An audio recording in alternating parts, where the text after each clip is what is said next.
मुअज़्ज़ज़ मुहतरम वाजिबुल एहतराम हज़रत मुसल्लियाने किराम मुरुबियाने अज़ाम अल्लाह रब्बुल आलमीन जल्ला जलालुहु व अम्मा नवालुहुर आलिशान दरबारे আমরা প্রতি জুমার ন্যায় এই জুমাতেও সর্বপ্রথমেই শুকরগুজার করব যে মুনিব আমাদেরকে ভালোবেসে আমাদের প্রতি দয়া পরবশ হয়ে আজকের এই রমাদানুল করিমের মহিমান্বিত এই সময়ে মাগফিরাতের শেষ দিনের নাজাতের বারোটা সামনে আসছে এমন একটি মাহেন্দ্রক্ষণে এমন একটি সুবর্ণ সময় যে মনিব আমাদেরকে আজকে তার ঘর এই মসজিদে হাজির হওয়ার তৌফিক দিয়েছেন। আমরা খুশি হয়ে জবান খুলে সকলে একবার পড়ে নেই কালিমাতুশ শুকর আলহামদুলিল্লাহ। লক্ষ কোটি তার থেকে অনেক অনেক অনেক গুণ বেশি দরুদ আর সালাম আমাদের প্রিয় নবীর প্রতি, যিনি শামসুদ্দোহা বদরুদ্দুজা নূরুল হুদা হাবিবে খোদা সৈয়দুল কাউনাইনি ওয়াস সাকালাইন সৈয়দুল আম্বিয়া ওয়াল মুরসালিন রাসূল রাব্বিল আলামিন সৈয়দুনা নবিয়ুনা শফিউনা হাবিবুনা তবিবুনা ওয়া তবিবু কুলুবিনা ওয়া কুদওয়াতুনা ওয়া সানাদুনা ওয়া মাওলানা মুহাম্মদ সাল্লাল্লাহু আলাইহি ওয়াসাল্লামের প্রতি আল্লাহ রাব্বুল আলামিন যেই নবীকে কমপ্লিট কোড অফ লাইফ একটি পূর্ণাঙ্গ জীবন বিধান ইসলাম উপহার দিয়েছেন এবং সেই ইসলামের ব্যাপারে আল্লাহ তাআলা নিজেই এর গুণাগুণ গেয়ে এর যে পূর্ণতা সে সম্পর্কে আল্লাহ তাআলা নিজেই এর ঘোষণা দিয়েছেন। আল্লাহ বলছেন আল ইয়াউমা আকমালতু লাকুম দীনাকুম, আজকের দিনে তোমাদের দ্বীন জীবন বিধান ইসলামকে আমি আল্লাহ পূর্ণতা দান করেছি। সুবহানাল্লাহ। অতএব এই ইসলামের যেভাবে ইবাদত বন্দিগি বিশেষ করে আল্লাহর গোলামির যে প্রমাণ সেটা সুচারুভাবে সঠিকভাবে সর্বোত্তমভাবে করার দিক নির্দেশনা আছে। এই পৃথিবীতে মানুষ কিভাবে বেঁচে থাকবে, মানুষের বেঁচে থাকার জীবন ধারণের যে জীবন উপকরণ সেগুলো কিভাবে সে অর্জন করবে, এই জীবন উপকরণেরও সঠিক সুচারু দিক নির্দেশনা ইসলামে রয়েছে, নবীর বাণীতে রয়েছে। সুবহানাল্লাহ। এবং ইসলামের এই অসম্ভব সুন্দর জীবনের চলার পথের পাথেও যেই জিনিসের উপর বিশেষ করে নির্ভরশীল এমন একটি অনিন্দ্য সুন্দর বিধান হচ্ছে যাকাত ব্যবস্থা। মুহতারাম হাজিরিন, যাকাত ইসলামের 5টি ভিত্তির একটি। কেউ বলেছেন the third pillar of Islam, ইসলামের তৃতীয় বুনিয়াদ। যেই 5টি ভিত্তির উপরে ইসলাম প্রতিষ্ঠিত তার মধ্যে একটি হচ্ছে যাকাত। নবী করিম সাল্লাল্লাহু আলাইহি ওয়াসাল্লাম বলেছেন, বুখারী মুসলিমের হাদিস, বুনিয়াল ইসলাম আলা খামস, ইসলাম 5টি ভিত্তির উপরে প্রতিষ্ঠিত। শাহাদাতি আল্লাহ ইলাহা ইল্লাল্লাহ ওয়া আন্না মুহাম্মাদান আবদুহু ওয়া রাসূলুহু, প্রথমটি হচ্ছে আল্লাহ এক, তার কোনো শরীক নাই, মুহাম্মদ আল্লাহর রাসূল, এই সাক্ষী দেওয়া। 2 নম্বরে ওয়া ইকামিস সালাহ, নামাজ প্রতিষ্ঠা করা। ওয়া ইতাইজ যাকাত, 3 নম্বরে যাকাতের কথা বলেছেন, যাকাত আদায় করা। চতুর্থ রাসূল সাল্লাল্লাহু আলাইহি ওয়াসাল্লাম বলেছেন ওয়া সাওমি রমাদান, রমাদানের সিয়াম সাধনা করা। আর পঞ্চমটি হচ্ছে ওয়াল হজ ইন ইসতাতা ইলাইহি সাবিলা, যদি সে সেখানে যাওয়ার পথেও থাকে তাহলে হজ করা। এই 5টি ভিত্তি এর উপরে ইসলাম প্রতিষ্ঠিত। তার মধ্যে দ্বিতীয় তৃতীয় ভিত্তি হচ্ছে যাকাত।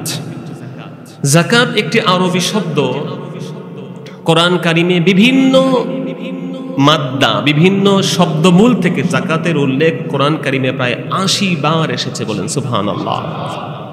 এবং হুবহু যাকাতকে আল্লাহ রাব্বুল আলামিন প্রায় 18টি সূরাতুল কারিমাতে রাব্বুল আলামিন 18টি সূরাতে যাকাতের কথা, যেই যাকাত আমাদের প্রতিপাদ্য বিষয়, এই যাকাতের কথা আল্লাহ রাব্বুল আলামিন 18টি সূরাতে 18 বার বিভিন্ন ভাষায় উল্লেখ করেছেন। সুবহানাল্লাহ। মুহতারাম হাজিরিন, যাকাত শব্দের অর্থ হচ্ছে বৃদ্ধি পাওয়া। কেউ বলেছেন যাকাত মানে পবিত্র করা। যেহেতু রাসূল করিম সাল্লাল্লাহু আলাইহি ওয়াসাল্লাম বলছেন যাকাত দিলে সম্পদ পবিত্র হয়, আর অন্যান্য হাদিস থেকে পাওয়া যায় এবং এটি বিজ্ঞানোচিত একটি বিষয় যে যাকাত দিলে সম্পদ বাড়ে, সম্পদ কমে না। বলেন সুবহানাল্লাহ। বাহ্য দৃষ্টিতে আমাদের কাছে মনে হয় 1 লাখ টাকা 2,500 টাকা দিলাম, যাকাত দিলাম, সম্পদ মনে হয় কেমন যেন কমে গেল। কিন্তু অর্থনীতিবিদরা বলেছেন না, যাকাতের একটা লং টার্ম ইফেক্ট আছে, যার বদৌলতে ধনী যখন যাকাত দেয় তার ধনটা ওই যাকাত প্রদত্ত সম্পদের কারণে আরো বহু গুণে আল্লাহ তাআলা বাড়ায়া দেন। সুবহানাল্লাহ।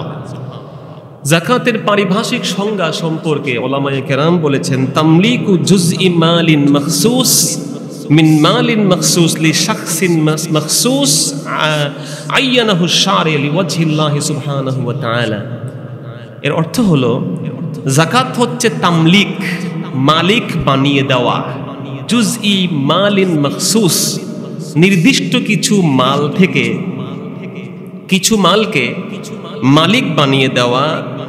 কাকে মালিক বানিয়ে দিতে হবে? লিশাখসিন মখসুস, নির্ধারিত কিছু ব্যক্তিকে মালিক বানিয়ে দিতে হবে, যাদের ব্যাপারে আল্লাহ তার রাসূলের মাধ্যমে এটিকে শরীয়ত সমৃদ্ধ করেছেন। মুহতারাম হাজিরিন, এজন্য যাকাত পুরো মালের উপর, পুরো মালটা যাকাত দিতে হয় না, জুজএ মাল, মালের একটু অংশ দিতে হয়। তামলিক মানে মালিক বানিয়ে দেওয়া, অর্থাৎ তার এই সম্পদ ব্যয় করার পূর্ণ অধিকার দিয়ে দেওয়া। যাকে যাকাত দিব আমি, তিনি এই যাকাতটা যে কোনো রাস্তায় খরচ করতে পারবেন, এই অথরিটি দিয়ে দিতে হবে। এবং সব মালের যাকাত হয় না, মিন মালিন মখসুস, নির্ধারিত কিছু মাল। সব মাল, পোশাক আশাক, আমাদের সেই ফার্নিচার, গাড়ি, থাকার বাড়ি, এ সবগুলোর উপরে যাকাত না, নির্ধারিত কিছু মাল, এবং যাদেরকে দিতে হবে তারাও নির্ধারিত। এগুলো সব আল্লাহ রাব্বুল আলামিন কোরআন কারীম দ্বারা আমাদেরকে নির্দেশ করেছেন। বলেন সুবহানাল্লাহ। যাকাত শুধুমাত্র এই উম্মতের উপরেই ছিল বিষয়টা এমন নয়, অন্যান্য যত উম্মত এই পৃথিবীতে আগত হয়েছেন, বিশেষ করে নবী ইব্রাহিম আলাইহিস সালাতু ওয়াস সালাম থেকে পরবর্তী নবী ঈসা পর্যন্ত ইতিহাস এবং কোরআন ঘাটলে দেখা যায় প্রত্যেক নবীর উপরে যাকাত বিধিত ছিল। যেমন কোরআন কারীমে আল্লাহ তাআলা সূরা বাকারার 83 নম্বর আয়াতে বলছেন, ওয়া ইজ আখাযনা মিসাকা বানি ইসরাঈল, ওয়া ইজ আখাযনা মিসাকা বানি ইসরাঈল, যখন আমি গ্রহণ করলাম আমরা বনি ইসরাঈলের পক্ষ থেকে একটা অঙ্গীকার, চুক্তিনামা। সেখানে কি আছে? লা তা'বুদুনা ইল্লাল্লাহ, তারা আল্লাহর সাথে কাউকে শরীক করবে না। ওয়াবিল ওয়ালিদাইনি ইহসানা, এবং তারা পিতামাতার প্রতি সদাচরণ করবে। ওয়াজিল কুরবা ওয়াল ইয়াতামা, নিকটাত্মীয় এতিমদের উপরে সদাচরণ করবে। মাসাকিন, মিসকিনদের সাথে ভালো ব্যবহার করবে। ওয়াকুলু লিন্নাসি হুসনা, আল্লাহ বলছেন মানুষের সাথে সুন্দর কথা বলবে। ওয়া আকিমুস সালাতা ওয়া আতুজ যাকাহ, আল্লাহ বনি ইসরাঈলদেরকে বলেছেন তোমরা নামাজ কায়েম করো এবং যাকাত আদায় করো। এই থেকে বোঝা যায় যে বনি ইসরাঈলের উপরেও যাকাতের বিধানটা ছিল। সূরা মারিয়ামের 54 এবং 55 নম্বর আয়াত থেকে জানা যায় আল্লাহর নবী হযরতে ইসমাঈল আলাইহিস সালাতু ওয়াস সালাম সম্পর্কে আল্লাহ তাআলা বলছেন, ওয়াজকুর ফিল কিতাবি ইসমাঈল ইন্নাহু কানা সাদিকাল ওয়াদি ওয়া কানা রাসূলান নাবিয়্যা। আল্লাহ তার রাসূলকে রিমাইন্ডার দিচ্ছেন, বন্ধু আপনি ইসমাঈল নবীর কথা স্মরণ করুন, আপনার যে ঊর্ধ্বতন পিতা উনি সত্যবাদী ছিলেন, নবী ছিলেন। ওয়া কানা ইয়া'মুরু আহলাহ, তিনি তার আহাল পরিবার অর্থাৎ তার উম্মতদেরকে তিনি দাওয়াত দিতেন কিসের? বিসসালাতি ওয়াজ যাকাহ, নামাজের আদেশ দিতেন এবং তিনি যাকাতের আদেশ দিতেন। এ থেকে বোঝা যায় যে যাকাতের এই বিধানটা অন্যান্য উম্মতের উপরেও ছিল, আমাদের নবীর উপরেও যাকাতের বিধান মাক্কি জিন্দেগিতে ছিল, বাট এটি ম্যান্ডেটরি ছিল না, অব্লিগেটরি ছিল না। পরবর্তীতে নবী করিম সাল্লাল্লাহু আলাইহি ওয়া আলিহি ওয়াসাল্লামের উপরে যখন হিজরত করে আমার রাসূল চলে আসেন মদিনায়, প্রথম বছরে যাকাতটা ফরজ হিসেবে আল্লাহ রাব্বুল আলামিন উম্মতে মুহাম্মদের উপরে বিধান অবতীর্ণ করেন। সুবহানাল্লাহ। এর আগে এটি চ্যারিটি ছিল, যে চাইতো সে দিতে পারতো, না চাইলে আটকে রাখতে পারতো, এটি ছিল বিধান। এই জন্য আল্লাহ রাব্বুল আলামিন যখন যাকাতের বিধিবিধান দিলেন, একই সাথে যাকাত যারা দিবে না তাদের শাস্তির কথাও পরে বলে দিলেন ধীরে ধীরে। যাকাতে যারা অভ্যস্ত হয়ে গিয়েছিল তারা যখন যাকাত দিতে অস্বীকার করবে, রব্বুল আলামিন সূরা তাওবার 34 এবং 35 নম্বর আয়াতে জানিয়ে দিলেন, ওয়াল্লাযীনা ইয়াকনিজুনা আয-যাহাবা ওয়াল ফিদ্দা ওয়ালা ইউনফিকুনাহা ফী সাবিলিল্লাহ ফাবাশশিরহুম বিআযাবিন আলীম। যাদেরকে আল্লাহ তাআলা সম্পদ দিয়েছেন, সেই সম্পদ থেকে যারা আল্লাহর পথে ব্যয় করে না, এর অধিকাংশ মুফাসসির বলেছেন ফরজ যাকাত দেয় না, আল্লাহ বলছেন তাদেরকে কঠিন শাস্তির শুভ সংবাদ দাও। শাস্তির শুভ সংবাদ এটি ব্যঙ্গাত্মকভাবে আল্লাহ বলেছেন, শাস্তির হয়ে দুঃসংবাদ, কিন্তু আল্লাহ তাআলা এই শাস্তিটা বড় মারাত্মক, এজন্য বুঝাচ্ছেন স্যাটায়ার করে যে ফাবাশশিরহুম বিআযাবিন আলীম, তাদেরকে মর্মন্তুদ শাস্তির শুভ সংবাদ দাও। রব্বুল আলামিন এই শাস্তির ধরন বলে দিচ্ছেন, ইয়াউমা ইউহমা আলাইহা ফি নারি জাহান্নামা ফাতুকওয়া বিহা জিবাহুহুম ওয়া জুনুবুহুম ওয়া যুহুরুহুম হাযা মা কানাসতুম লিআনফুসিকুম ফাযুকু মা কুনতুম তাকনিজুন। আল্লাহ বলছেন সেই দিন তাদের রেখে যাওয়া স্বর্ণ রৌপ্য ক্যাশ কারেন্সি যেগুলো আছে সেগুলোকে আগুনে উত্তপ্ত করা হবে, উত্তপ্ত করে তার কপালে, তার পাশে এবং পিঠে এই সমস্ত জায়গাতে ভয়ানক জাহান্নামের কঠিন আগুনের ছেক দেওয়া হবে। নাউযুবিল্লাহ। নবী করিম সাল্লাল্লাহু আলাইহি ওয়া আলিহি ওয়াসাল্লাম এই আয়াতের ব্যাখ্যায় রাসূল করিম সাল্লাল্লাহু আলাইহি ওয়াসাল্লাম একটি হাদিস ইবনে আব্বাস রাদিয়াল্লাহু নকল করেছেন। তিনি বলেছেন, রাসূল করিম সাল্লাল্লাহু আলাইহি ওয়াসাল্লাম বলেছেন, ইন্নাল্লাহা লাম ইয়াফরিদিজ যাকাতা ইল্লা লিয়ুতাইয়িবা মা বাকিয়া মিন আমওয়ালিকুম। নিশ্চয়ই আল্লাহ রাব্বুল আলামিন এই যাকাত তোমাদের উপরে ফরজ করেছেন কেন? যাতে করে এই যাকাতের সম্পদটা তোমাদের বাকি মালগুলোকে পূত পবিত্র করে ফেলে। সুবহানাল্লাহ। মুহতারাম হাজিরিন, আল্লাহ রাব্বুল আলামিন অন্য আয়াতে বলছেন, কাল্লা বাল্লা তুকরিমুনাল ইয়াতীম। মুনাফিক কাফেরদেরকে বলছেন, তোমরা ইতিমদের সম্মান করো না, দাওয়াত খাওয়াও না, খাদ্য খাওয়াও না। ওয়ালা তাহাদ্দুনা আলা তুআমিল মিসকিন, আর তোমরা মিসকিনকে খাদ্য দান করতে একে অপরকে উৎসাহিত করো না। ওয়া তাকুলুনা তুরাসা আকলাল লাম্মা ওয়া তুহিব্বুনাল মালা হুব্বান জাম্মা। মুনাফিক কাফেরদের স্বভাব হচ্ছে এরা মাল সম্পদের জন্য দিওয়ানা, মাল সম্পদ খেতে খেতে নিজেই গ্রাস করবে, সব খেয়ে ফেলবে। এই টেন্ডেন্সি যাদের, আল্লাহ রাব্বুল আলামিন কোরআনুল কারীমে বলেছেন এটা মুমিনদের স্বভাব না, এটা হচ্ছে মুনাফিকদের স্বভাব। এজন্য রাব্বুল আলামিন আমাদেরকে এই বিষয়ে স্পষ্ট সংবাদ দিয়ে বলেছেন যে যাকাতের এই সম্পদ যেন আমরা আমাদের যারা গ্রহীতা আছে, নির্ধারিত মানুষ যারা আছে, তাদের কাছে যেন আমরা এটি পৌঁছে দেই। আল্লাহ পাক সেই তৌফিক আমাদেরকে দান করুন, আমিন। মুসলিম শরীফের হাদিসের মধ্যে আসছে, আল্লাহর রাসূল বলেছেন, মা মিন সাহিবি যাহাবিন ওয়ালা ফিদ্দা লা ইউদ্দি মা হাক্কাহা ইল্লা ইযা কানা ইয়াউমাল কিয়ামাতি সুফিহাত লাহু সাফাইহু মিন নার। কিয়ামতের দিন দুনিয়ায় যারা যাকাতের সম্পদ ঠিক মতো দেয় না, কিয়ামতের দিন তাদের সেই সম্পদগুলোকে আগুনে পুড়িয়ে এক একটি শিলমোহর বানিয়ে দেওয়া হবে। আর জাহান্নামের চিহ্ন হিসেবে সেই মানুষগুলো যারা যাকাত দেয় নাই তাদের গায়ে সেই ছেক দেওয়া হবে। নাউযুবিল্লাহ। নবী করিম সাল্লাল্লাহু আলাইহি ওয়াসাল্লাম অন্য হাদিসে বলেছেন, আল্লাহর রাসূল বলেছেন, মান আতাহুল্লাহু মালান ফালাম ইউদ্দি যাকাতাহা। যে ব্যক্তিকে আল্লাহ সম্পদ দিয়েছেন সেই সম্পদের যাকাত দিল না, আল্লাহ রাসূল বলেন, মুসিলা লাহু মালুহু শুজাআন আকরা লাহু যাবিবাতান। আমার আল্লাহ এই সম্পদগুলোকে একটা বিশাল ভয়ানক সাপের আকৃতি দিয়ে দিবেন। সাপ তার গলায় পেঁচিয়ে দেওয়া হবে, সে তার গালে, অষ্টদেশে, কপালে কামড়াতে থাকবে আর বলতে থাকবে, আনা মালুক আনা কানজুক, আমি তোমার গচ্ছিত সম্পদ, আমি তোমার সেই সম্পদ যেই সম্পদের যাকাত তুমি দেও নাই। নাউযুবিল্লাহ। হাজিরিন, আল্লাহর রাসূল এই বিষয়ে খুব কঠোর ছিলেন। যাকাত এবং নামাজের মধ্যে রাসূল পার্থক্য কখনো করেন নাই। যখন সাইয়েদনা আবু বকর সিদ্দিক এসে গেলেন খেলাফতে, নবীর ইন্তেকালের পরে কেউ কেউ তখন বলতে লাগলো, নবীর জামানায় যাকাত দিয়েছি, আমাদেরকে আর যাকাত দেওয়া লাগবে না। কারণ তারা দলিল দেওয়া শুরু করলো কোরআন কারীমের। কোরআনের দলিল দিচ্ছে।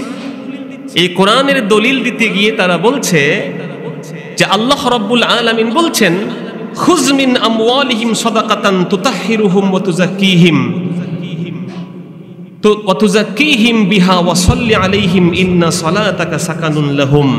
আল্লাহ বলছেন তোমরা যাকাত দাও, তাদের পক্ষ থেকে যাকাত সংগ্রহ করো।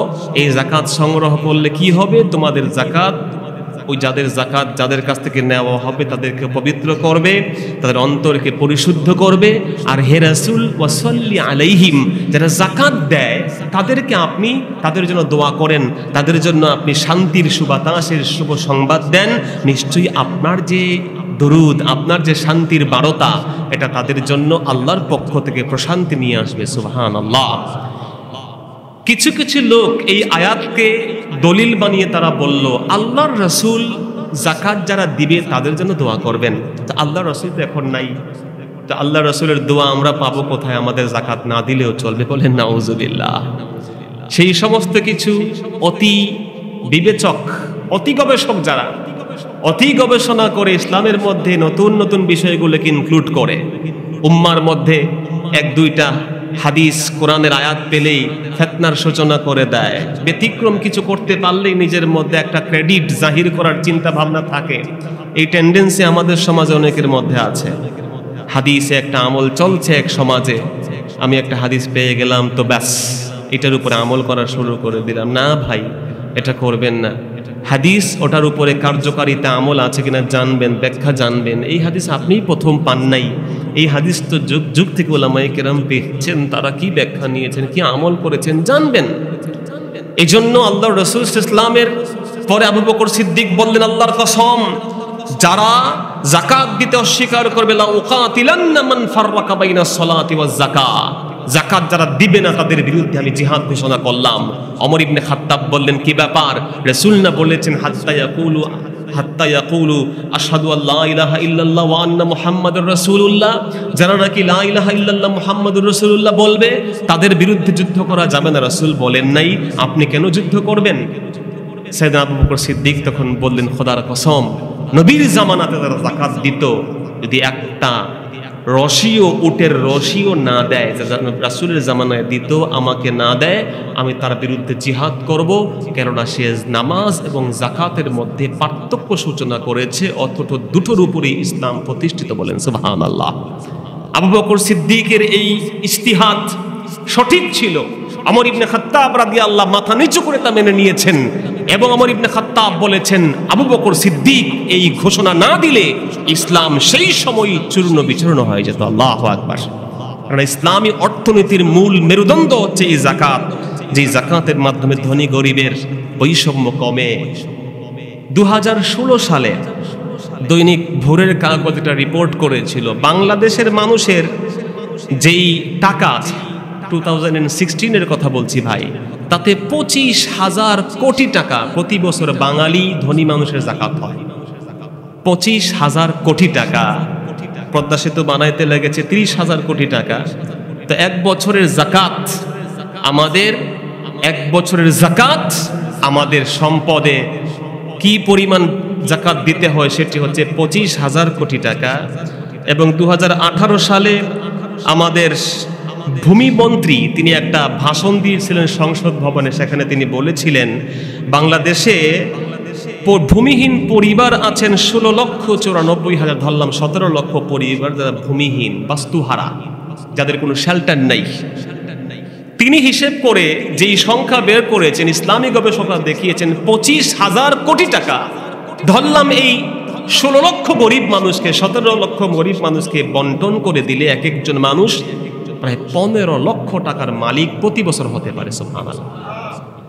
ভাই, আপনি আপনার গ্রামকে কল্পনা করেন, ইমেজিন করেন, ধরে নেন আপনার গ্রাম 20 জন মানুষ কোটিপতি আছে। কোটি টাকা এখন ব্যাপার না, 1 কোটি টাকায় 2.5 লক্ষ টাকা যাকাত দিতে হয়। সেই লোক 20 জন লোক যদি এইভাবে 2.5 লক্ষ টাকা করে যাকাত দেয়, 10 জনে 25 লক্ষ, 20 জনে 50 লক্ষ টাকার যাকাত। একটা বছর যদি আমরা 10টা করে ফ্যামিলি গরিবদেরকে বেছে নিয়ে স্বাবলম্বী করি, তাদেরকে আমরা একটা ব্যবস্থা করে দিই, তাহলে 10 বছর পরে বাংলাদেশকে নিয়ে ট্রল করার আর কোনো সুযোগ গোটা বিশ্বের কেউ থাকবে না। একটাই উদাহরণ থাকবে যে গোটা বাংলাদেশ কেবল যাকাত ভিত্তিক অর্থনীতির কারণে গোটা বিশ্বের কাছে একটা রোল মডেলে পরিণত হতে পারবে। সুবহানাল্লাহ। এবং এটা প্রমাণিত সত্য, এটা কোনো কল্প কাহিনী না। এটা কোনো আজগবি দিবা স্বপ্ন নয় যে আমি ঘুমালাম স্বপ্নে দেখলাম, এটা চিরন্তন বাস্তব, এটি চিরন্তন কথা। কিন্তু বাস্তবতা হচ্ছে এটা, যাকাতকে আমরা জরিমানা মনে করছি। রাসূল বলছেন আমার উম্মতের মধ্যে এমন একটা জামানা আসবে ওয়াযাকাতু মাগরামা, যাকাতকে তারা মনে করবে এটা একটা জরিমানা। জোরে বলুন নাউযুবিল্লাহ। কারণ মানুষ মনে করবে যাকাত দিলে সম্পদ কমে যায়, অথচ আল্লাহ রাব্বুল আলামিন গ্যারান্টি দিচ্ছেন মুমিনদেরকে, যাকাত তো মুমিনরাই দিবে, যাকাত তো কোনো কাফেরদেরকে আল্লাহ দিতে বলেন নাই। বন্ধু, আপনার মনে এই সন্দেহ কেন আসে? যদি আপনি বিশ্বাসী হন তাহলে বিশ্বাসগত দিক থেকে আপনি জানবেন আপনার রাব্বুল আলামিন বলছেন ইয়ামহাকুল্লাহুর রিবা ওয়া ইউরবিস সাদাকাত, আমার আল্লাহ সুদকে কমিয়ে দিয়েছেন, মিটিয়ে দিয়েছেন, নিঃশেষ করে দিবেন, ধ্বংস করবেন। আর সাদাকাত চ্যারিটিকে আমার আল্লাহ বহু গুণে বৃদ্ধি করে দিবে। আরে সুদ যে কি মারাত্মক! শ্রীলঙ্কাকে দেখেন আপনি, আপনার তো দুই চোখ খোলা আছে। আমেরিকাতে 247টি ব্যাংক বন্ধ হয়েছে গত 10 বছরে because of high rate of interest. বিশাল বিশাল ইন্টারেস্টের ঝুলিতে এমন এসে গেছে তারা এখন ফতুর দেউলিয়া হয়েছে। কিন্তু যাকাতকে আল্লাহ বলছেন ওয়া ইউরবিস সাদাকাত, আমি আল্লাহ বলছি তোমাদের যাকাতের সম্পদকে আমি আল্লাহ বৃদ্ধি করে দিব। সুবহানাল্লাহ। মুহতারাম হাজিরিন, যাকাত এমন সম্পদ, যদি আপনি সেই যাকাত আল্লাহর কাছে দেন, রব্বুল আলামিন বলেছেন তোমার এই সম্পদ কোনো মাটিতে পড়ার আগে, একজন গরিব মিসকিনের হাতে যাওয়ার আগে আমি আল্লাহ গ্রহণ করে নে। আরে সম্পদ তো আপনার না, আপনি তো সম্পদের কিছু দেখভালকারী ভাই।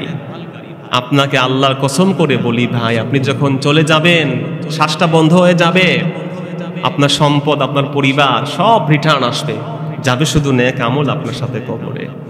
এই সম্পদের মালিক আপনি না, নাম চেঞ্জ হয়ে যাবে। আপনি আপনার আব্বার সম্পদের নাম চেঞ্জ করে ফেলেছেন, নাম জারি কি বলে পাওয়ার অফ অ্যাটর্নি কেমনে কি নেওয়া লাগে, আপনি আপনার আব্বার সম্মানে ওনার সম্পদ রাখেন নাই ভাই। আপনার দাদার সম্পদকে আপনার বাবা দাদার নামে রেখে দেয় নাই, দাদার নামটা কেবল আপনার আব্বার আব্বা হিসেবে ছিল।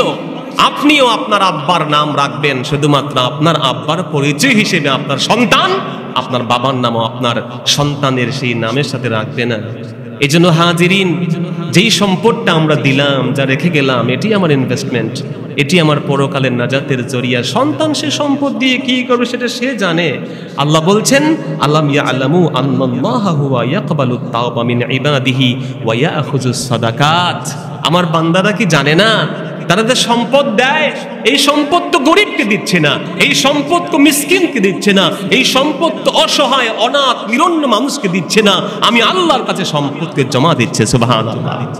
রাসূল বলেন ছোট্ট একটা ঘোড়ার বাচ্চাকে যেমন ঘোড়ার মালিক বড় আদর করে লালন পালন করে, ঘোড়াকে ঠিক মতো যত্ন না করলে ঘোড়া সারভাইভ করে না, বাঁচতে পারে না, নিমিষেই মারা যায়। বড় সযত্নে তাকে লালন করতে হয়।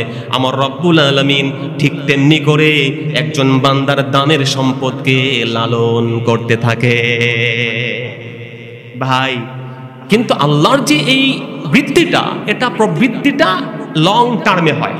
আমরা র্যাপিড রিটার্ন চাই, কিন্তু আল্লাহ তাআলা দ্রুত এই রিটার্ন দেন না। আল্লাহ তাআলা সময় সাপেক্ষ লং টার্মের একটা ইনভেস্টমেন্ট দিয়েছেন ভাই। আপনি যদি জীবন বীমা করেন, তারপরে আরো ব্যাংকের কত কায়দা আছে, আমাদেরকে কেমনে সুদে আর ঘুষে ফালাইবে সে চিন্তা ব্যাংকওয়ালারা ভালোই জানে।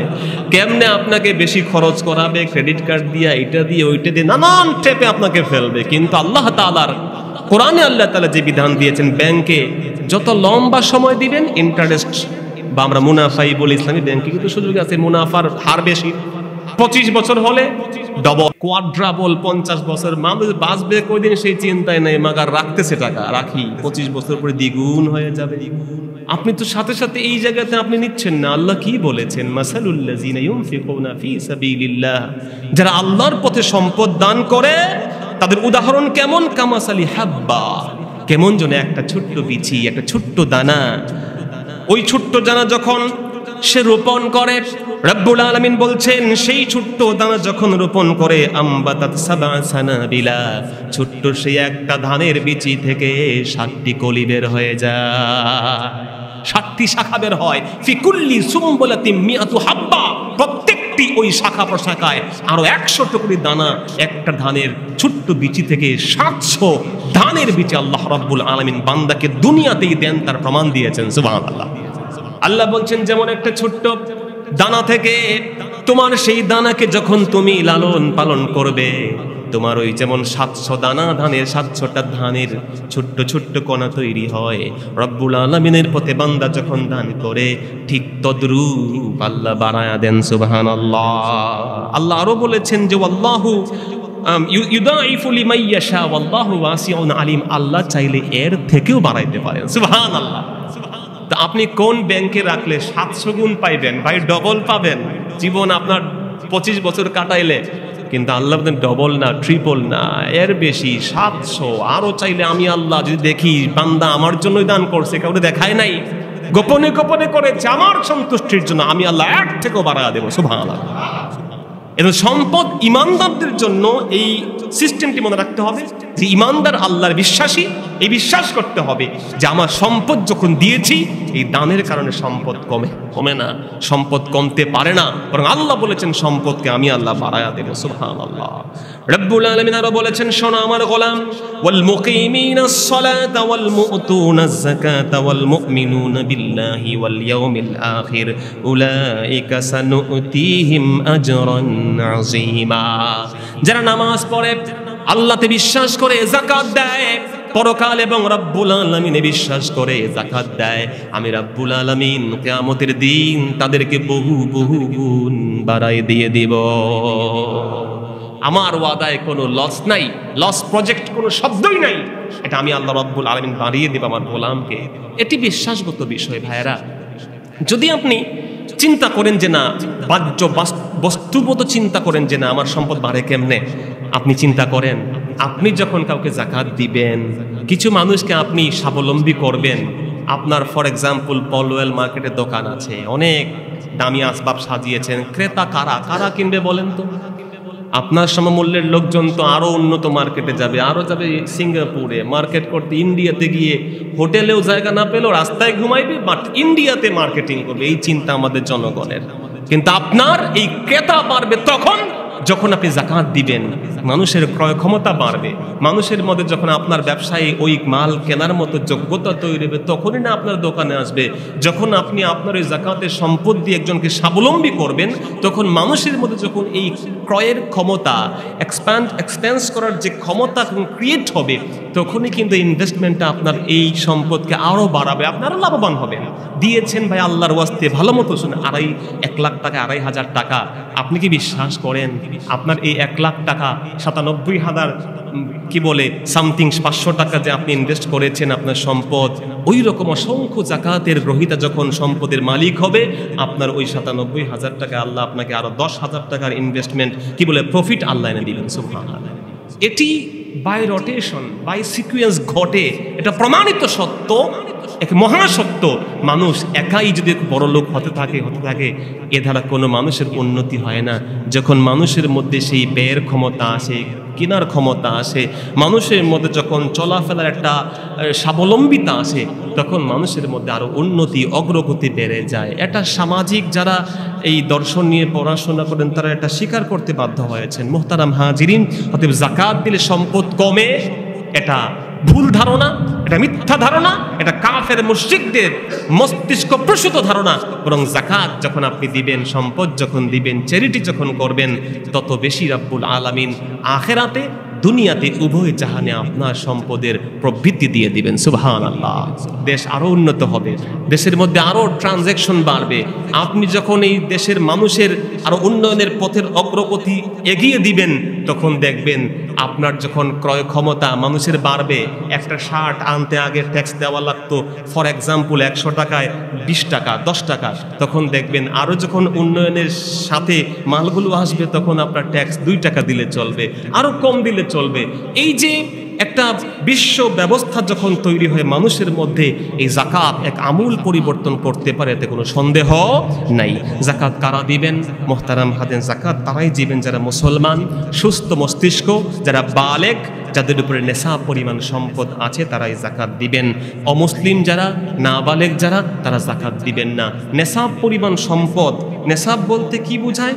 নেশাব বলতে বোঝায় যখন আমরা আমাদের সম্পদের পরিমাণ, আমাদের প্রয়োজনীয় সম্পদ যা আছে, বিশেষ করে আমাদের থাকার একটা ঘর, একটা গাড়ি, দোকানের কিছু আসবাব, আমার কিছু পরিধেয় বস্ত্র, ফার্নিচার, সোফা, টেলিভিশন, ফ্রিজ, এই টাইপের যা আমার নিত্য প্রয়োজনীয় দ্রব্য যেগুলো আছে, এগুলো ছাড়া আমার যে সম্পদ যদি জমা থাকে 52.5 ভরি রৌপ্যের সমপরিমাণ মূল্যের, অর্থাৎ 52.5 ভরি রৌপ্য, 1200 টাকা মূল্য রৌপ্য যদি আমরা ধরি, তাতেও 60-65 হাজার টাকা আপনারা হিসেব করে নেবেন।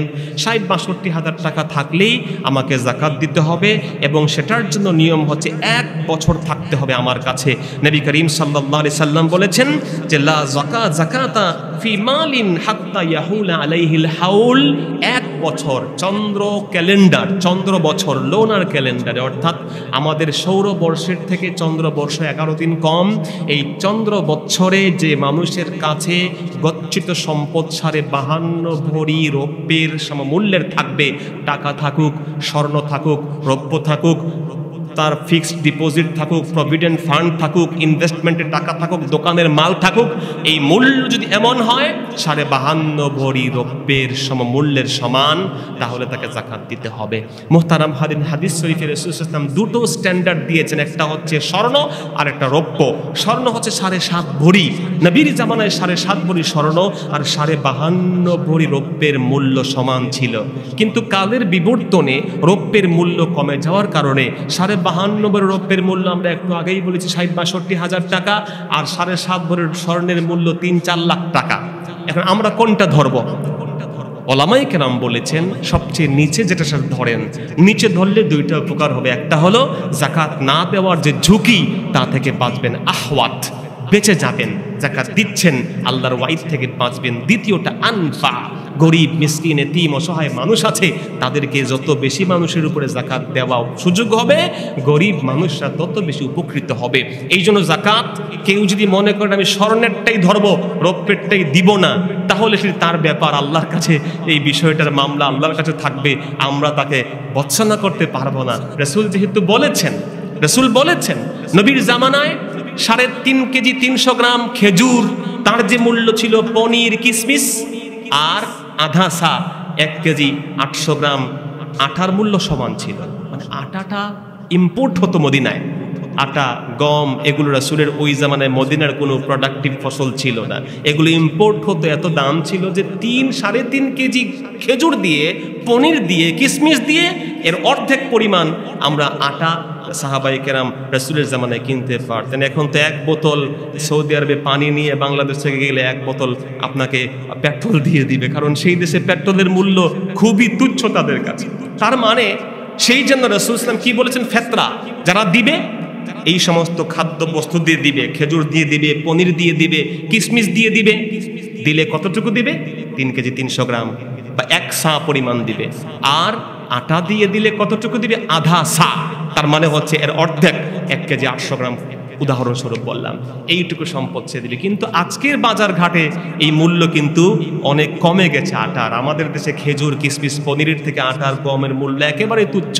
এখন আমরা কেউ যদি মনে করি আমি আটা দিয়েই দিমু, আমি কোটি কোটি টাকার মালিক, তাকে আমরা ভৎসনা করতে পারবো না, বাট আমরা পরামর্শ দিতে পারবো, ভাই আপনি অনেক টাকার মালিক, ধনী মানুষ, আপনি একটু খেজুর দিয়ে দেন না, পনির দিয়ে দেন, কিশমিশ দিয়ে দেন, যাতে করে মানুষের উপকার বেশি হয়। এই জন্য যেই কথা বললাম একেবারে ক্লিয়ার কথা, আমরা কাউকে ভৎসনা না, তবে আমরা চেষ্টা করব যে আহওয়াত, নিরাপত্তা, বেঁচে যাওয়ার সুযোগ কোথায় আছে সেই আমলটা আমরা করবো। আল্লাহ তৌফিক দান করুন, আমিন। যদি আমাদের অলংকার থাকে, অলংকার পরি না পরি, ব্যবহার করি না করি, জাকাত দিতে হবে। কিছু কিছু ইসলামী গবেষকরা বলছেন অলংকারের জাকাত দেওয়া লাগে না, অলংকার না বরং কারেন্সির জাকাত। কিন্তু কথাটা ঠিক না। নবীজি একবার এক মহিলাকে দেখলেন হাতে চুরি পরে আসছে, রাসূল বললেন তুমি জাকাত দিচ্ছ এটা? রাসূল কিছু থতমত করলেন। রাসূল বললেন ভাবছো কি তোমার এই চুরির জায়গায় স্বর্ণের জাহান্নামের একটা বেরি পরানো হবে, এটা পছন্দ করো? রাসূল বলছেন জাকাত দাও, ওয়ালাউ মিন হুলিকুন্না, তোমাদের অলংকার কেটে হলেও অলংকারের জাকাত দাও।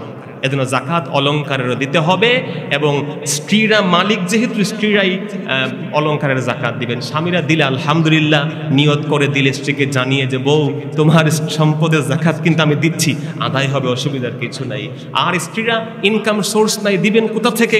ওলামায়ে কেরাম বলছেন সারাদিন ঘরের কাজ আপনার বিবি করছেন, হাত খরচ দেন, পকেট মানি দেন, 2000, 3000 টাকা, 5000 টাকা করে দেন না বিবিকে, আর শেষে দেওয়ার সময় বলে রাখবেন যে এখান থেকে সেভ করে স্বর্ণ টর্ণ যা আছে জাকাত তুমি দিবা।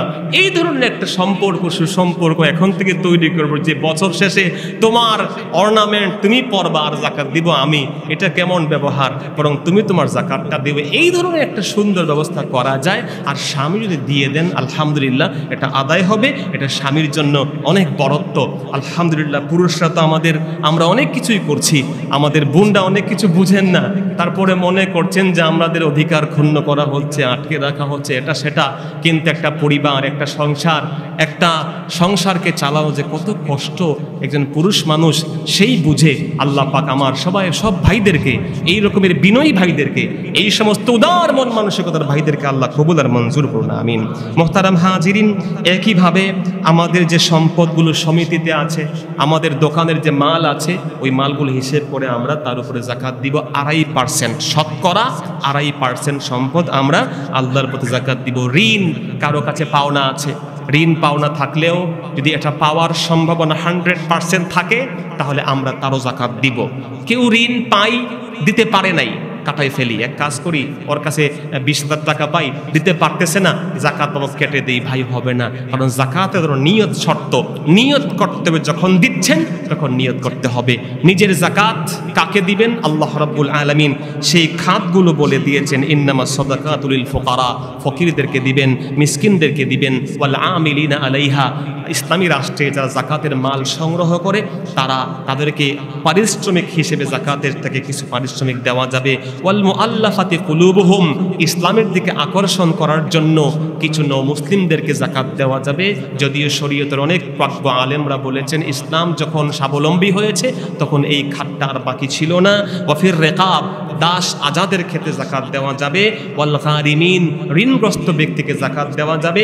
ওয়াফি সাবিলিল্লাহ, আল্লাহর পথের মুজাহিদদেরকে জাকাত দেওয়া যাবে। ওয়াবনা সাবিল, এবং যে ব্যক্তি ভিন কোনো দেশে, ভিন কোনো জায়গায় গিয়ে হঠাৎ করে এমন বিপদে পড়েছে, যোগাযোগ ব্যবস্থা নাই, কোনো সুযোগ নাই, ধনী মানুষ কিন্তু সফরে গিয়ে বিপদে যদি পড়ে যায়, যদিও বাংলাদেশের পার্সপেক্টিভে এখন মোবাইল ট্রানজ্যাকশন, এই টাকা আনা নেওয়া কোনো ব্যাপার না, কিন্তু এমন যদি হয় বুদ্ধ মানুষ, তার অনেক টাকার মালিক, কিন্তু এখন সে বিপদে পড়ে গেছে সফরে এসে, এই ব্যক্তিকেও জাকাত দেওয়া যাবে। এই খাতগুলো আল্লাহ রাব্বুল আলামিন কোরআনুল কারিমে আমাদেরকে দিয়েছেন। রব্বুল আলামিনের এই জাকাত যে আমাদেরকে দিয়েছেন, এটা আমাদের উপরে গরিবদের অধিকার, তাদের জন্য এটা প্রহসন না। জাকাত নিয়ে কিছু এক্সিবিশন করলাম, লোকজনকে ডেকে ডেকে লোক দেখালাম, এটা আল্লাহর কাছে পছন্দনীয় না। এটা আল্লাহ রাব্বুল আলামিন এবং প্রিয় রাসূল এই বিষয়ে চূড়ান্তভাবে ঘৃণা পোষণ করেছেন। হাজিরিন, রব্বুল আলামিন আমাদের জাকাতের এই মাসআলাগুলো বুঝে আরও ইনশাআল্লাহ আগামী জুমাতে আমরা কিছু আরও কথা বলবো এই নিয়ে। রব্বুল আলামিন যেন আমাদেরকে জাকাতটা প্রপার ওয়েতে দিতে পারি, সেই তৌফিক আল্লাহ তাআলা আমাদেরকে দান করেন। আমাদের এই শেষ দশক শুরু হবে, আজকে যখন সূর্য ডুবে যাবে আমাদের অনেক ভাইয়েরা মসজিদে এতেকাফে ঢুকে যাবেন ইনশাআল্লাহ। এতেকাফ আল্লাহর জন্য যে ব্যক্তি করবে, রাসূল করিম সাল্লাল্লাহু আলাইহি সাল্লাম বলেছেন আল্লাহ তার মাঝে জাহান্নামের মধ্যে 3টা খন্দক পরিমাণ দূরত্ব তৈরি করে দিবেন। সুবহানাল্লাহ। এক একটি খন্দক বা খাদের দূরত্ব মা বাইনাস সামাওয়াতি ওয়াল আরদ, আসমান এবং জমিন যত দূর, এক একটি খাদের দূরত্ব হবে তত বেশি। সুবহানাল্লাহ। এতেকাফ 3 ধরনের হয়। একটা হচ্ছে মুস্তাহাব এতেকাফ, মুস্তাহাব, ঢুকলাম মসজিদে, এতেকাফের নিয়ত করলাম, রোজা শর্ত না, একদিন থাকাও শর্ত না, একটু সময় আসি চলে গেলাম, এতেকাফের নিয়তে মসজিদে ঢুকলাম। একটা হচ্ছে ওয়াজিব এতেকাফ, যে আল্লাহ আমাকে এই কাজ হলে আমি 1 দিন বা 2 দিন আপনার জন্য এতেকাফ করব।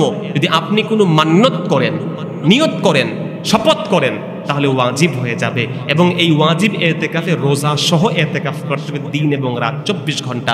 আর একটা এতেকাফ হচ্ছে যেটা আমরা করি আমাদের দেশে প্রতি রমাদানের শেষ দশকে, নবী করিম সাল্লাল্লাহু আলাইহি ওয়াসাল্লাম জিন্দেগিতে কখনোই এতেকাফ ছাড়েন নাই। এই এতেকাফটা সুন্নতে মুআক্কাদায়ে কিফায়া। একই এলাকার মসজিদে যদি একজন ব্যক্তি এতেকাফ করে ফেলেন, আলহামদুলিল্লাহ মসজিদের হক আদায় থেকে সবাই রক্ষা পাবেন। কেউ না করলে সবাই মসজিদের হক রক্ষা না করার অপরাধে অপরাধী হবেন। এই জন্য এই এতেকাফ হচ্ছে সুন্নতে মুআক্কাদা। এই সুন্নতে মুআক্কাদা যেটি আমাদের এই উম্মতের উপরে রব্বুল আলামিন আমাদেরকে দিয়েছেন। এতেকাফ করলে কি হয়? এতেকাফ করলে যে বিষয়টি হয়, বান্দা আল্লাহর বন্ধুতে পরিণত হয়। সুবহানাল্লাহ। দুনিয়ার সব কিছু ব্যতি রেখে আল্লাহর সাথে মোলাকাতের সুযোগ হয়, সবে কদর তার ভাগ্যে নসিব হয়। কারণ শেষ দশকের যে কোনো একটা সময় সবে কদর ওই ব্যক্তির মসজিদে আছে, তার ভাগ্যে সবে কদর নসিব হয়ে যায়। এতেকাফের জন্য কিছু শর্ত আছে। মুসলমান হওয়া, আকল থাকা, বুদ্ধিমান হওয়া, তামিজ অর্থাৎ হক বাতিল ভালো মন্দের পার্থক্য করতে পারা, মসজিদ হওয়া যেই মসজিদে নামাজ হয়, এমন 5 ওয়াক্ত মিনিমাম নামাজ হয় এমন মসজিদ হওয়া, এমনকি একজন ব্যক্তির নিয়ত নিয়ে নেক নিয়তে যে আমি আল্লাহ এই নিয়ত সহকারে এতেকাফে ঢুকলাম, এই নিয়ত তার থাকা। তহারাত মিনাত জানাবা, পবিত্র হওয়া, খারাপ একেবারে নাপাক না হওয়া, গোসল ফরজ হয়েছে এমন অবস্থায় মসজিদে না থাকা। বিশেষ করে মা বোনরা যারা ঘরে এতেকাফ করবেন তাদেরকেও মাসে যেই সময় তারা ছুটি থাকেন এই ছুটিকালীন সময়ে তারা কিন্তু এতেকাফ করতে পারবেন না। এমনকি যারা স্ত্রীরা আছেন বোনেরা, এতেকাফ করতে হলে স্বামীর অনুমতি লাগবে। স্বামী স্ত্রীর ফিজিক্যাল যে সম্পর্ক এই সময়টাতে করার সুযোগ নাই। বিনা কারণে মসজিদ থেকে বের হয়ে গেলে এতেকাফ ভঙ্গ হয়ে যাবে। কোরআন তেলাওয়াত, নফল তাসবিহ, তাহলিল, দুরূদ শরীফের আমলের মাধ্যমে এতেকাফ বান্দার আল্লাহর জন্য করবেন। আল্লাহ পাক এই তৌফিক আমাদের ভাইদেরকে দান করুন, আমিন। বিশেষ করে আমাদের রাস্তায় অনেকে দাঁড়ান, জায়নামাজ নিয়ে দাঁড়িয়ে যান রাস্তার মধ্যে। আমাকে এক ভাই বললেন, হুজুর রাস্তায় তো অনেক নাপাক থাকে, জায়নামাজ নিয়ে এসে মসজিদে বিছিয়ে দিয়ে নামাজ পড়লে তা আসলে যদি নাপাকি স্পষ্ট থেকে যায়, আর রাস্তা তো আসলে ওইভাবে পরিষ্কার রাখা সম্ভব না, জায়নামাজটা আপনারা চেষ্টা করে মসজিদে এসে না বিছানোর। কারণ আপনার এই নাপাক যদি মসজিদে এসে লেগে যায় তাহলে আরেকজন ভাইয়ের জায়গা পাক। এটা কিন্তু আহকাম আরকানের একটা। এজন্য আপনার জায়নামাজ গুছিয়ে রেখে দিবেন। আপনি এই ফ্লোরে নামাজ পড়বেন। জায়নামাজের আলাদা কোনো ফজিলত নাই। মসজিদে আপনি এসেছেন আর রাস্তায় যখন দাঁড়াবেন, মোটা জায়নামাজ হলে ওই অপবিত্রতা কিছু থাকলেও ওর উপরে নামাজ আপনার হয়ে যাবে। বাট জায়নামাজ বাহিরে আপনি বিছিয়েছেন, আবার হঠাৎ করে আপনি নামাজ পড়তে যখন কাতা সোজা হলো, এসে মসজিদে অনেকে যেই কাজটা করেন করবেন না। অনেক ভাইরা পিছন থেকে এসে সামনে আসেন। বিশেষ করে যারা স্থানীয় মসজিদের কমিটির লোক, সভাপতি, উপদেষ্টা মণ্ডলী, সম্মানিত ব্যক্তিত্ব যারা, তাদের ব্যাপারে ভিন্নতা। কিন্তু এছাড়া কোনো কারণে আপনারা কোনো ভাইয়ের ঘাড় মারিয়ে সামনে আসবেন না। রাসূল বলছেন, যে ব্যক্তি অন্যের ঘাড় মারাবে, অন্যের ঘাড়ে পাড়া দিয়া ধাক্কা দিয়া সামনে আসবে জুমার দিনে, ওই ব্যক্তি কেমন যেন জাহান্নামের দিকে তার সিঁড়িকে তৈরি করে নিল। নাউযুবিল্লাহ। আল্লাহর ওয়াস্তে, আল্লাহর ঘর, এখানে সবাই সমান, সবাই এখানে আল্লাহর গোলাম। হতে পারে যেই লোকটাকে আমি মনে করছি উনি কে, উনি তো হচ্ছেন একজন দোকানদার, উনি হচ্ছে ভ্যানওয়ালা, আমি খতিব, ইমাম সাহেব, কাজ হবে না ইমাম সাহেব। আপনার থেকে ওনার মূল্য আল্লাহর কাছে বেশি হতে পারে, আপনি জানেন না। আপনি জানেন না যে ওই গোলামের মন আল্লাহর জন্য এমন কাঁদে যে আপনার থেকে আল্লাহর কাছে ডাকলেই রব্বুল আলামিন তার ডাকে সাড়া দিয়ে দেন। সুবহানাল্লাহ। এই জন্য হাজিরিন, এই বিষয়গুলো খেয়াল করব। শেষ দশকে আমরা বেশি বেশি দান করব, বিশেষ করে মসজিদে আমরা দান করব। যাকাত মাদ্রাসায় এমনিতে দেওয়া যাবে না। যেই মাদ্রাসায় লিল্লাহ বোর্ডিং আছে, যেই মাদ্রাসায় প্রপার ডিস্ট্রিবিউশন আছে এই টাকাটা যাকাতের, এটা ওই ছাত্রদের দেওয়া হয়। আলহামদুলিল্লাহ, আমরা যখন সরসিনা মাদ্রাসায় পড়েছি, যাকাতের টাকা এটা মরে গেলেও কেউ যাকাতের টাকা অন্য জায়গায় ব্যয় করতে পারবে না। দারুন নাজাত আমি যেখানে পড়াই, 8,000 ছাত্র, প্রতি বছরই 50-60 লক্ষ টাকা খরচ হয়। ইভেন দেখা যায় অনেক গরিব ছেলেরা আছে, এরা হয়তো সীমিত সংখ্যক 200-300 ছাত্র গরিব এতিম মিসকিন আছে, খাবার টাকার খরচ নাই, সেটা প্রপার ওয়েতে একেবারে সফটওয়্যার করে যাকাতের টাকার সাথে সাথে প্রিন্সিপালের নির্দেশে জাকাতের টাকা জাকাতের টাকায় থাকবে। এখানে যে ছেলেরা আছে, এই সমস্ত প্রতিষ্ঠান যেখানে জাকাতের প্রপার ডিস্ট্রিবিউশন হয়, আপনারা লিল্লা বোর্ডিং যেখানে গরিব মিসকিন ছাত্ররা পড়ে সেখানে জাকাত দিতে পারবেন। এছাড়া রাস্তাঘাটে মসজিদের জাকাত দিবেন না। জাকাত দিবেন যেই সমস্ত খাত আমরা বললাম, আল্লাহ বলেছেন সেখানে। আল্লাহ পাক তৌফিক দান করুন, আমিন। যারা মসজিদে খেদমত করেছেন আল্লাহ কবুল করুন, আমিন। আল্লাহ তাআলা বাকি রমাদানের প্রতিটি মুহূর্তকে আল্লাহ তাআলা আমাদের কাজে লাগানোর তৌফিক দিন, আমিন। ওয়া আখিরু দাওয়ানা আলহামদুলিল্লাহি রাব্বিল আলামিন। ওয়াসসালামু আলাইকুম ওয়া রাহমাতুল্লাহি ওয়া বারাকাতুহু।